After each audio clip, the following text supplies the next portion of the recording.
Hi friends, Pandian store serial இனி வரப்போகிற எபிசோட்ஸ்க்கான promo தான் அந்த வீடியோவில் பார்க்க போகிறோம். வாங்க ஃப்ரெண்ட்ஸ் பார்க்கலாம். கோமதி மீனா சொன்ன மாதிரி பாண்டியனை விட்டு பிடிக்கிறாங்க. ஸோ அவங்களுக்காக அவங்க எதுவுமே செய்கிறது கிடையாது.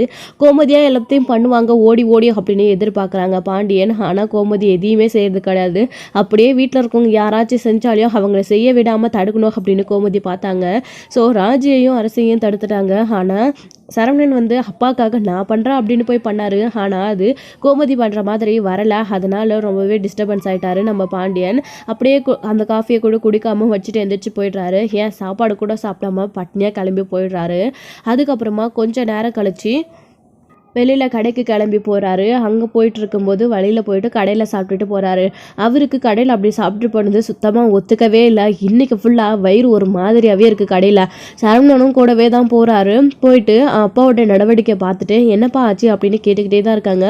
ஒன்றும் இல்லைடா சரவணா, கடையில் சாப்பிட்டுட்டு வந்தேன், செட் ஆகலை போல இருக்குது, வயிறு ஒரு மாதிரி வலி எடுத்துகிட்டே இருக்குடா அப்படின்னு. என்னப்பா ஹாஸ்பிட்டலுக்கு ஏதாச்சும் போகலாமா? உங்களுக்கு தான் வெளியில் சாப்பிட்டா ஒத்துக்காது இல்லைப்பா, ஏன்பா சாப்பிட்டீங்க அப்படின்னு. என்னடா பண்ணுறது, தலையெழுத்து உன் அம்மாக்காரு கொஞ்சம் கூட என் மேலே மரியாதை எதுவுமே இல்லைடா. ஏதாச்சும் ஒரு காஃபி கொடுக்குறாளா இல்லை சாப்பாடு போடுறாளா, ஏன் இப்படி இருக்கா அப்படின்னு சொல்லிட்டு சரவணன் கிட்டேயே டேரெக்டாக பாண்டியன் சொல்கிறாரு. அப்போது சரவணன் ரிப்பீட்டடாக அப்படியே பாண்டியனை கேள்வி கேட்குறாங்க. ஏப்பா அம்மா எத்தனை தடவை உங்ககிட்ட காஃபி கொடுத்து சாப்பாடு போட்டு உங்ககிட்ட பேசுங்கன்னு கெஞ்சிக்கிட்டு நடந்ததெல்லாம் தப்பு தான், மன்னிச்சுடுங்கன்னு எவ்வளோ கெஞ்சினாங்க. அப்போல்லாம் நீங்கள் பேசவே இல்லை. அந்த இதுக்கு மேலேயும் பேசாதவங்க கிட்ட நாம் எதுக்கு பேசணும்னு அம்மா அமைதியாயிட்டாங்க போல இருக்கு. நீங்கள் பேசாததுனால அம்மாவும் இப்போ பேசாத ஆயிட்டாங்க. அதுக்கு அம்மா என்ன பண்ணுவாங்க அப்படின்னு சரவணன் சொல்லவும், என்னடா நீயும் ஆத்தா கடைக்கு சப்போர்ட் பண்ணி பேசிகிட்டு இருக்கியா? நல்லா வருவீங்கடா குடும்பமாக சேர்ந்து. காப்பின்ற பேரில் உனக்கு அதில் போட்டுட்டு வந்து கொடுத்த பாரு, இனிமே நீ காப்பியோ இல்லை கிச்சன் பக்கம் கூட நீ போனான்னு வச்சுக்கோ, அவ்வளோதாண்டா ஒன்று அப்படி. ஏன்பா நல்லா இல்லையா அப்படின்னு. என்னது நல்லா இல்லையா? நான் போனதுக்கப்புறம் அந்த காப்பி எடுத்து குடிச்சு பார்க்க வேண்டியது தானே அப்படின்னு சரவணன் கிட்ட சொல்லிட்டு இருக்காரு பாண்டியன். அப்பா அது அப்படின்னு சரவணன் தயங்கிட்டே இருக்காரு. கம்முன்னு போயிடுடா, அம்மாக்காரி பண்ணது தப்பு, அதுக்காக நான் அவகிட்ட பேசாத இருந்தேன். ஆனால் புருஷங்காரன் கொஞ்சமாச்சும் மதிப்பு மரியாதை இருக்கா? ஏதாச்சும் மதிக்கிறாளா? புருஷனுக்கு சாப்பாடு போடுறாளா?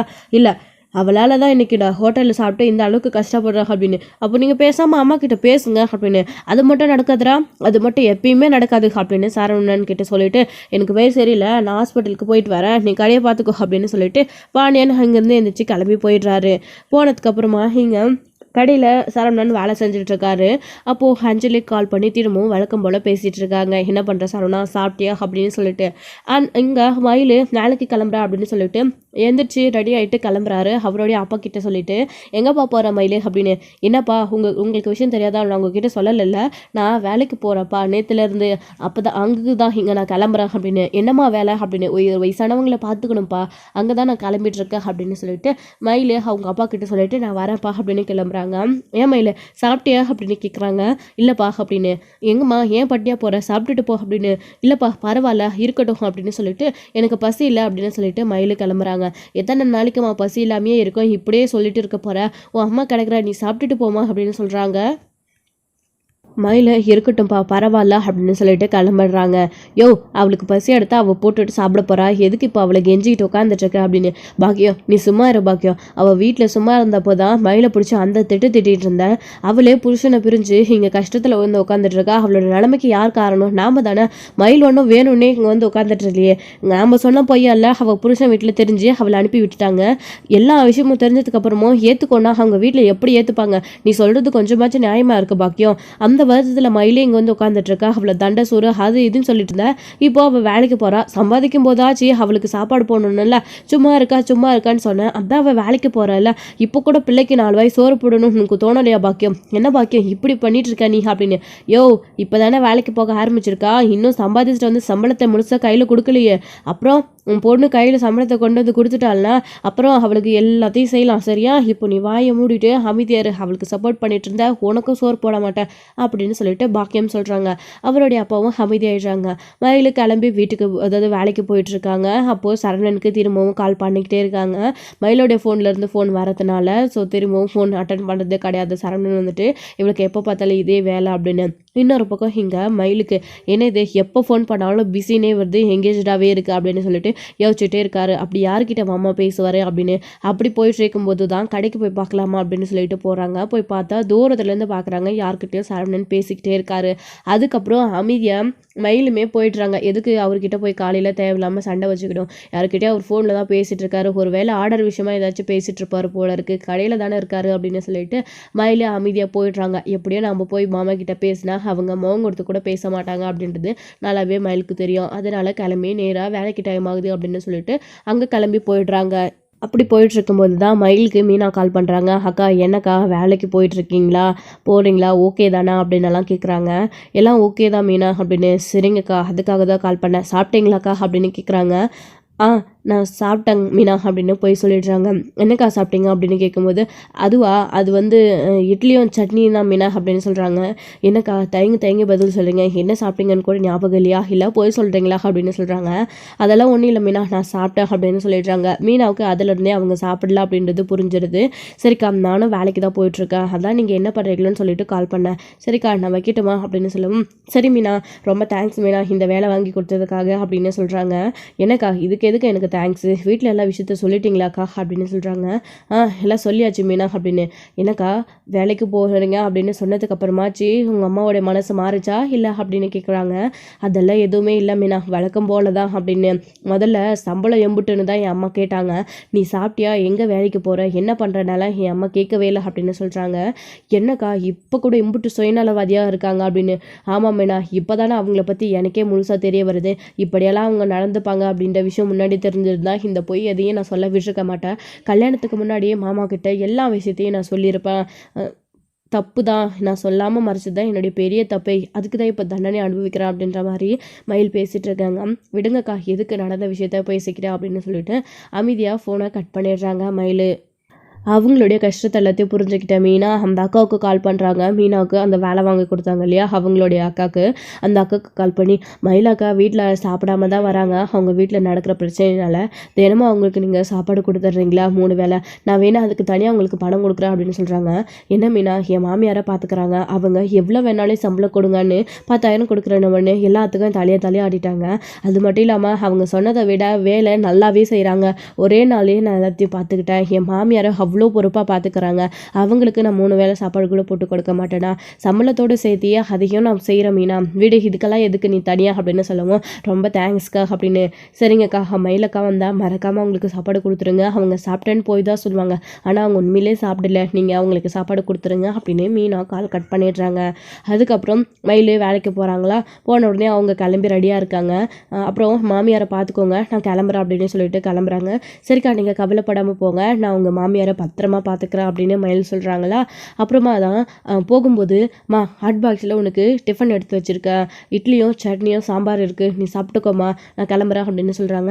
எனக்கு எதுக்கு சாப்பாடு, நான் தான் சாப்பிட்டுட்டு வந்துடுறேன் நீ அப்படின்னு. நீ சாப்பிட்ருக்க மாட்டேன்னு எனக்கு தெரியுமா, மீனா ஃபோன் பண்ணி எல்லா விஷயத்தையும் சொன்னா, நீ சாப்பிட்டுட்டு வேலையை பாரு, அத்தை இப்போ தூங்கிட்டு தான் இருக்காங்க, இன்னும் எந்திரிக்கல, அவங்களுக்கு நான் மாத்திரை கொடுத்துட்டேன், ஆனால் நீ சாப்பாடு மட்டும் கொடுத்துரு சாப்பிட்டுட்டு அப்படின்னு சொல்கிறாங்க.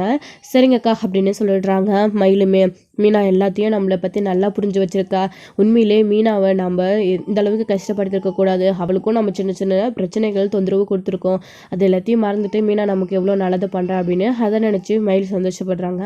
அப்படியே போட்டு வேகமாக அவ்வளோ பசியோடு சாப்பிட்றாங்க. மயில் வந்து அந்த சாப்பாட்டை சாப்பிட்டுட்டு அந்த அம்மாவுக்கும் மேலே சாப்பாடு கொடுக்கலான்னு சொல்லிட்டு அடுத்து எடுத்துகிட்டு போயிட்டுருக்காங்க. அந்த அம்மா தூங்கிட்டு இருக்காங்களா, அதுக்குள்ளே சரி வேலையெல்லாம் முடிச்சிடலாம் அப்படின்னு சொல்லிட்டு மயில் வீட்டு வேலை எல்லாத்தையும் செஞ்சிட்ருக்காங்க. முதல்ல ரொம்ப பெருக்கி மாப் போட்டுட்ருக்காங்க. அதுக்குள்ளே அந்த அம்மா எந்திரிச்சிடுறாங்க. எந்திரிச்ச உடனே அவங்கள குளிப்பாட்டி ஃப்ரெஷ்ஷப் ஆகிட்டு சாப்பாடு கொடுக்குறாங்க. இப்படி அவங்களுடைய வேலையை அவங்க ஒரு பக்கம் பார்த்துட்ருக்காங்க. இன்னொரு பக்கம் இங்கே பாண்டியன் ஹாஸ்பிட்டலுக்கு போயிட்டு கடைக்கு போகிறாரு. என்னப்பா என்ன சொன்னாங்க டாக்டர் அப்படின்னு. நொன்ன சொன்னாங்க, கடை சாப்பாடெல்லாம் சாப்பிடக்கூடாதான், எனக்கு அதுக்கும் செட்டே ஆகாதான், வீட்டு சாப்பாடை தான் சாப்பிடணுமா, அதுவும் காரம் கரைச்சல் எல்லாம் கம்மியாக சாப்பிடணுமா அப்படின்னு சொல்லவும், அதான்ப்பா அம்மா உங்களுக்கு அப்படி தானே கொடுத்துட்டு இருந்தாங்க அப்படின்னு.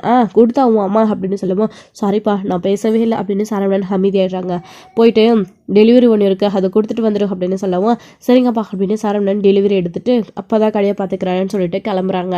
அப்போது கொஞ்ச நேரத்துலேயே வந்து அந்த வீட்டில் இருக்கிற அந்த அம்மாவுமே கூட எனக்கு ஜூஸ் குடிக்கணும் போல இருக்குமா, வெளியே போயிட்டு வாங்கிட்டு வந்து கொடுக்குறியா அப்படின்னு. அம்மா உங்களுக்கு கடை ஜூஸ் எல்லாம் ஒத்துக்காதுன்னு அக்கா சொல்லிட்டு போயிருக்காங்க, உங்களுக்கு கொடுத்தேன்னு தெரிஞ்சிச்சு அவ்வளோதான் அப்படின்னு சொல்கிறாங்க. இல்லைம்மா நீ போயிட்டு பழம் வாங்கிட்டு வந்து எனக்கு ஜூஸ் போட்டு கொடுக்குறியா அப்படின்னு. ஏம்மா வீட்டில் பழம் இல்லையா அப்படின்னு. தெரியலையம்மா அதெல்லாம் தெரியாதே அப்படின்னு சொல்லவும், நான் போய் பார்த்துட்டு வரட்டுமா அப்படின்னு கேட்குறாங்க.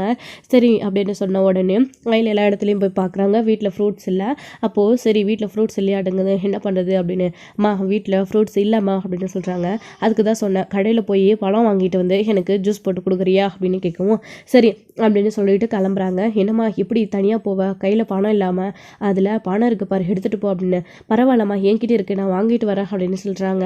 உனக்கு எதுக்குமா சிரமம், நீ அங்கே போய் இருக்கு பாரு வாங்கிட்டு வந்து கொடு அப்படின்னு சொன்ன உடனே மயில் வந்து அதுலேருந்து மா 200 எடுத்துகிட்டு போகிறேன் அப்படின்னு அவங்க கிட்ட சொல்லிவிட்டு எல்லாத்தையும் பக்குவமாக பத்திரமா வச்சுட்டு பணத்தை எடுத்துகிட்டு கிளம்புறாங்க. அம்மா நான் தனியாக போயிட்டு வர வரைக்கும் நீங்கள் இங்கே பத்திரமா இருப்பீங்களா அப்படின்னவும், எனக்கு என்னம்மா அதான் நான் மாத்திரை கொடுத்துருக்கல சாப்பிட வச்சு நான் தூங்கிடுவேன், நீ போயிட்டு வா அப்படின்னு சொல்கிறாங்க.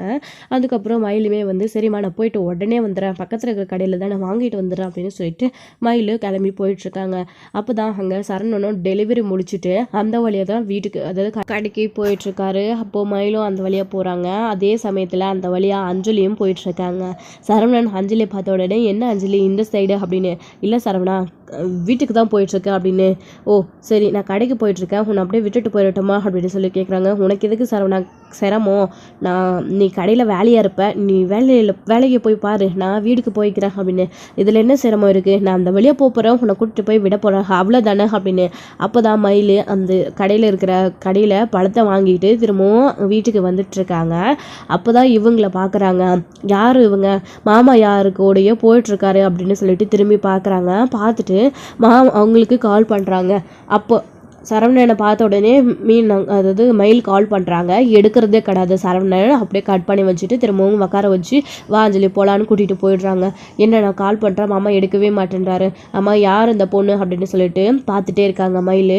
அவங்க அப்படியே வண்டியில் போயிட்டே இருக்கும்போது சரவணன் பிரேக் போடுறாங்களா, அப்படியே அஞ்சலி தோள்பட்டை மேலே கையை பிடிச்சிக்கிறாங்க. இதை பார்த்ததும் மயிலுக்கு அம்புட்டு கோவம் வருது. யார் இவங்க, எதுக்கு ஏன் மாமா கூட வண்டியில் உட்காந்துட்டு போகணும் அப்படின்னு எல்லாம் வந்து நினச்சிட்டே இருக்காங்க. மயில் வந்து திரும்ப திரும்ப கால் பண்ணிக்கிட்டே இருக்காங்க, எடுக்கவே இல்லை.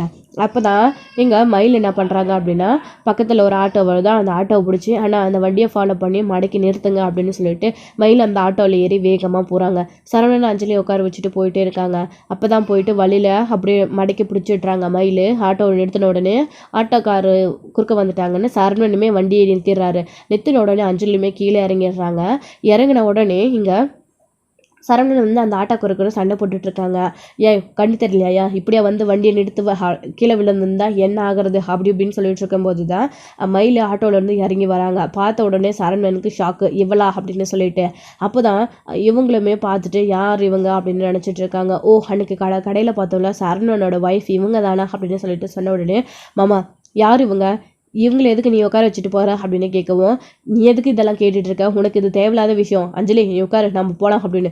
ஓ அஞ்சலியா அப்படின்னு சொல்லிட்டு மயில் சொல்லிட்டு இருக்காங்க.